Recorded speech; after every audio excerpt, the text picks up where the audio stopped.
Assalamualaikum warahmatullahi wabarakatuh. Sebelumnya, perkenalkan, saya Alia Kanza, NPM 202201013, perwakilan dari kelompok 1, izin mempresentasikan hasil diskusi kami mengenai kebutuhan nutrisi dan cairan pada anak dengan penyakit kanker.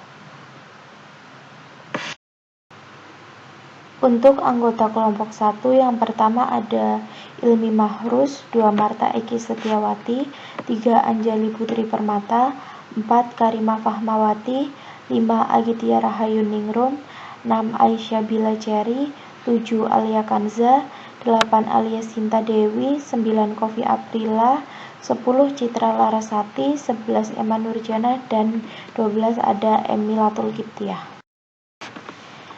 Baik, untuk yang pertama ada definisi leukemia. Leukemia atau kanker darah adalah penyakit neoplastik yang beragam, ditandai oleh produksi secara tak normal atau transformasi maligna dari sel-sel pembentuk darah di sumsum tulang dan jaringan limfoid. Leukemia limfositik akut atau biasa disebut dengan LLA merupakan bentuk umum kanker pada anak-anak yang tumbuh dengan cepat dan agresif di bawah usia 15 tahun dengan mayoritas tertinggi pada anak usia sekitar 2-5 tahun. Berikutnya, kebutuhan nutrisi. Kebutuhan nutrisi merupakan kebutuhan yang sangat penting dalam membantu proses pertumbuhan dan perkembangan pada bayi dan juga anak. Mengingat manfaat nutrisi dalam tubuh dapat membantu proses pertumbuhan dan perkembangan anak, serta mencegah terjadinya berbagai penyakit yang dapat menghambat tumbuh kembang anak. Berikut ini merupakan komponen makanan yang penting diberikan pada pasien kanker. Yang pertama ada karbohidrat. Karbohidrat sangat dibutuhkan oleh penderita kanker karena dapat memberikan energi yang diperlukan tubuh selama pengobatan. Yang kedua ada protein. Protein dapat membantu tubuh untuk membuat sel, hormon, dan enzim. Beberapa makanan yang mengandung protein seperti daging tanpa lemak, ikan, susu, dan telur. Yang berikutnya, air. Sebagai komponen penting dalam tubuh, air dan cairan berfungsi untuk mengatur suhu tubuh, menyalurkan nutrisi ke dalam tubuh yang membutuhkan, dan juga membantu mengeluarkan kotoran. Yang keempat ada vitamin. Vitamin dibutuhkan untuk memperbaiki jaringan tubuh yang rusak, menjaga sistem imun tubuh, serta menjaga kekuatan tulang, mata, kulit, kuku, dan juga rambut. Yang kelima ada mineral. Tubuh membutuhkan mineral untuk membantu metabolisme karbohidrat dan juga lemak hingga menjadi energi. Selain itu, mineral bersama vitamin juga berfungsi untuk membantu meningkatkan sistem kekebalan tubuh. Berdasarkan perhitungan energi ekspenditur, rata-rata pada pasien yang dirawat di rumah sakit didapatkan kebutuhan cairan per hari sebagai berikut. Untuk bayi dengan usia 1 hari itu membutuhkan sekitar 50 ml H2O per kg BB per hari. Untuk bayi dengan usia 2 hari membutuhkan sekitar 75 ml H2O per kg BB per hari. Untuk bayi lebih dari 3 hari membutuhkan sekitar 100 ml H2O per kg BB per hari. Untuk berat badan 10 kg pertama membutuhkan sekitar 100 ml H2O per kg BB per hari.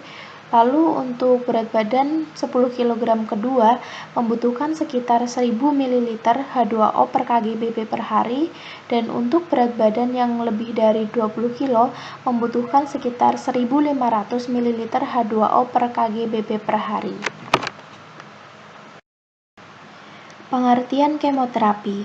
Kemoterapi adalah salah satu terapi pengobatan kanker yang menjadi pilihan pertama bagi pasien. Kemoterapi dapat membunuh sel kanker sekitar sebesar 50%. Terapi pengobatan kemoterapi pada penyakit kanker ini menggunakan obat-obat kimia di setiap tahapan, meliputi dari induksi, konsolidasi, dan juga pemeliharaan.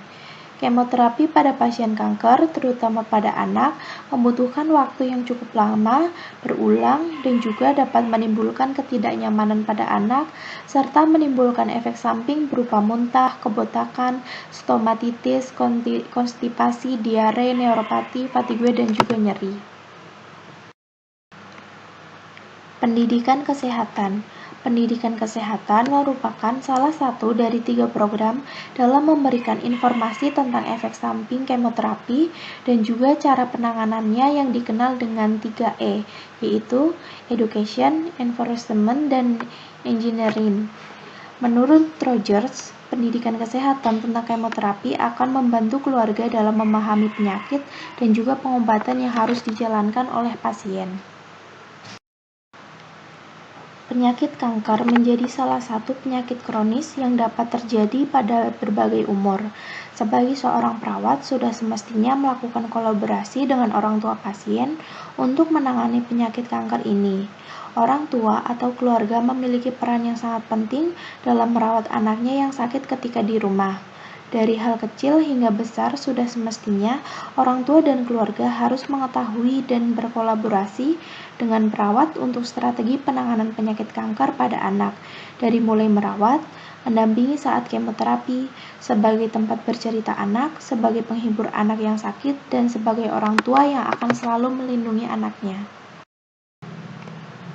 Baik, berikut merupakan referensi yang kelompok kami gunakan. Sekian untuk presentasi dari kelompok kami. Mohon maaf jika banyak kesalahan kata yang disengaja maupun tidak disengaja. Wabillahi taufiq wal hidayah. Wassalamualaikum warahmatullahi wabarakatuh.